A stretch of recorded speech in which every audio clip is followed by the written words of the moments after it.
മുഖക്കുരു മാറാൻ നമുക്ക് എന്തെല്ലാം കാര്യങ്ങൾ ചെയ്യാം? എല്ലാവരും നേരിടുന്ന ഒരു പ്രധാന പ്രശ്നം തന്നെയാണ് മുഖക്കുരു. മുഖക്കുരുവിനുള്ള പ്രധാന കാരണങ്ങൾ ഒന്നാമത്തേത് ഹോർമോണൽ ചേഞ്ച്, രണ്ടാമത്തേത് തെറ്റായ ഭക്ഷണശീലം, മൂന്നാമത്തേത് സ്ട്രെസ്, നാലാമത്തേത് ഓയിലി സ്കിൻ. ഓയിലി സ്കിൻ ഉള്ള ആൾക്കാർക്ക് മുഖത്ത് പൊടിപടലങ്ങളും മറ്റും അടിക്കുന്ന സമയത്ത് മുഖത്തുള്ള പോർസുകൾ അടയുകയും മുഖക്കുരുവിന് കാരണമായി മാറാറുണ്ട്. ഇത് നമുക്ക് എങ്ങനെ പരിഹരിക്കാമെന്ന് നോക്കാം. ഒന്നാമതായിട്ട് ഏതെങ്കിലും ഒരു മൈൽഡ് ആയിട്ടുള്ള ഫേസ് വാഷ് വെച്ച് 2 നേരം മുഖം കഴുകുന്ന ഒരു ശീലം ഉണ്ടാക്കിയെടുക്കുക. ഇത് മുഖത്തെ അഴുക്കിനെ പുറത്തു കളയാനും അതേപോലെ തന്നെ അടഞ്ഞിരിക്കുന്ന പോർസുകളെ ഓപ്പൺ ചെയ്യാനും സഹായിക്കും.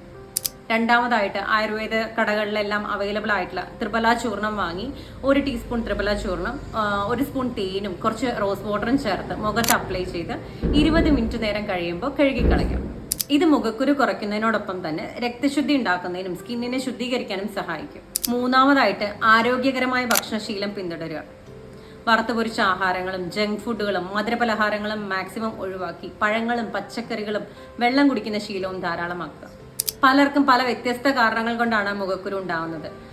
എന്താണ് കാരണമെന്ന് മനസ്സിലാക്കി ചികിത്സിക്കുകയാണെങ്കിൽ മുഖക്കുരു നമുക്ക് പൂർണ്ണമായിട്ടും മാറ്റിയെടുക്കാം. കൂടുതൽ അറിവുകൾക്കായി ഈ പേജ് ഫോളോ ചെയ്യൂ. നിങ്ങളുടെ നിർദ്ദേശങ്ങളും അഭിപ്രായങ്ങളും താഴെ കമന്റായി രേഖപ്പെടുത്തൂ. നന്ദി, നമസ്കാരം.